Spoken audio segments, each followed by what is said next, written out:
नमस्कार शेतकरी मित्रांनो, पुन्हा एकदा तुमचं आपल्या चॅनलवर सहर्ष स्वागत आहे. तर मित्रांनो, आज आपण जी माहिती घेऊन आलो ती म्हणजे शेतकऱ्यांच्या खात्यात जमा होणार 814 कोटी रुपयांचा पीक विमा. तर मित्रांनो, हे जिल्हे झाले आहे त्यासाठी पात्र.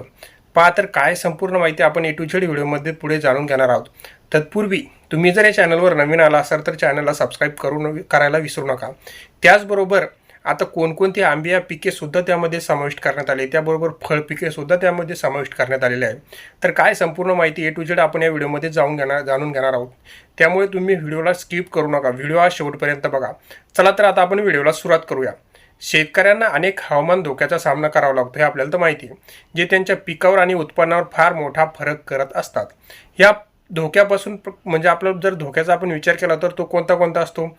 कमी जास्त पाऊस, त्याचबरोबर अवेळी पाऊस, आर्द्रतेतील बदल, त्याबरोबर वाऱ्यांचा समावेशसुद्धा होतो. म्हणजे वाऱ्यांचा जास्त वेग, कमी वेग, म्हणजे जास्त वेग आला की पिके उडून जातात. त्याचप्रमाणे गारपीट, म्हणजे नैसर्गिक जे संकटं असतात या संकटांचा सामना करण्यासाठी आपण पीक विमा हा काढलेला असतो. तर आता आपण बघणार आहोत की कोणकोणत्या पिकांचा आता या नुकसान भरपाईमध्ये म्हणजे पीक विम्यामध्ये समाविष्ट करण्यात आलेला आहे. त्यात जर आपण पहिला विषय बघितला तर फळपीक विमा योजनेचे महत्त्व काय, आता आपण ते जाणून घेऊ. या हवामान धोक्यामुळे पिकाचे संरक्षण करण्यासाठी महाराष्ट्र राज्य सरकार तसेच केंद्र सरकार यांनी सुरू केलेली योजना ती म्हणजे पीक विमा योजना. या योजनेचे मुख्य उद्दिष्ट म्हणजे शेतकऱ्यांना आर्थिक सुरक्षा प्रदान करणे आणि त्यांचा नैसर्गिक परिणामापासून संरक्षण करणे आणि त्याचबरोबर जर आपण बघितलं तर मेहनतीला योग्य ते मोल देण्यासाठी ही योजना मित्रांनो सुरू केलेली आहे. त्याचबरोबर आपण जर बघितलं तर आंबिया बहारामधील पिकांसाठी काय, तर आंबिया बहर हंगामातील विविध पिकांचा आपण विचार केला तर फळपिके या योजनेअंतर्गत समाविष्ट केले जातात. यामध्ये असतात संत्रा, मोसंबी, काजू, डाळिंब, आंबा, त्याचबरोबर केळी, द्राक्ष, स्ट्रॉबेरी आणि पपई ह्या 9 प्रकारच्या फळ पिकांचा आंबिया पिकांमध्ये समाविष्ट केलेला असतो. ती महसूल मंडळ स्तरावर राबविली जातात. त्यामुळे स्थानिक परिस्थितीनुसार याची अंमलबजावणी करणे शक्य होत नाही. त्यामुळे आता हे महसूल खात्याकडे असतं मित्रांनो. नुकसान भरपाईची नीतीची प्रक्रिया काय ती आता आपण समजून घेऊ. नुकसान भरपाईची रक्कम ठरवताना हवामान केंद्राच्या नोंदणीवर आधार केलेलीच असतं मित्रांनो. यामुळे प्रत्येक भागातील वास्तविक हवामान परिस्थितीनुसार भरपाईची रक्कम निश्चित केली जाते. ही पद्धत अधिक न्याय किंवा पारदर्शक करणे यासाठी पोर्टलचा वापर केलेला असतो. आता आपण बघणार आहे विमा हप्ता आणि अनुदान. या योजनेमध्ये विमा हप्त्याची रचना अशी आहे की शेतकऱ्यांना परवडणारी असावी. जेव्हा विमा हप्ता 35% असतो तेव्हा शेतकरी विमा संरक्षित केवळ 5% रक्कम भरतात. उर्वरित विमा हप्ता केंद्र किंवा राज्य सरकार भरते. म्हणजे जी कंपनी असते ती फक्त 5% भरते, बाकी जे असतं ती जे आपलं केंद्र सरकार किंवा राज्य सरकार हे भरत असतं. मात्र जर विमा हप्ता 35%पेक्षा जास्त असेल तर वाढीव विमा रक्कम शेतकऱ्यांचा वाटा 50% असतो. तुम्ही बघू शकता. आता आंबिया बहार 2023-24 विमा प्राप्त आणि अनुदान कसे आहे आता आपण ते समजून घेऊया.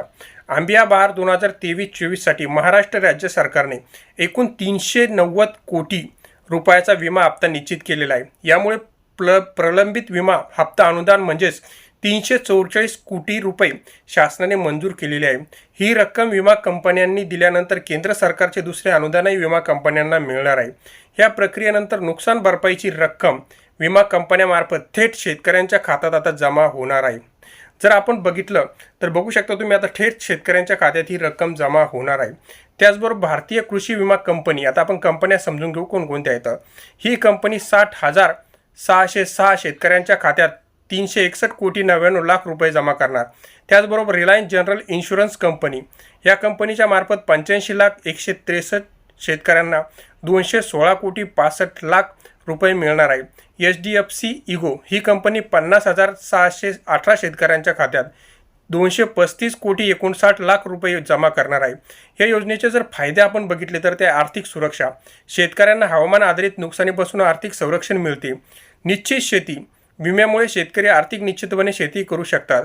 गुंतवणुकीत सुद्धा प्रोत्साहन या योजनेमुळे मिळू शकते मित्रांनो. त्याचबरोबर जर आपण बघितलं उत्पादन वाढीस मदतसुद्धा होते. त्याचबरोबर ग्रामीण अर्थव्यवस्थेला सुद्धा चालना या याच्यात मिळत असते. जर आपण बघितलं तर ग्रामीण भागातील अर्थव्यवस्था मजबूत करण्यासाठी पीक विम्याचा फायदा होत असतो. बरं, आता आपण बघणार आहे अंमलबजावणीसाठी येणारे आव्हाने कोणते आहे.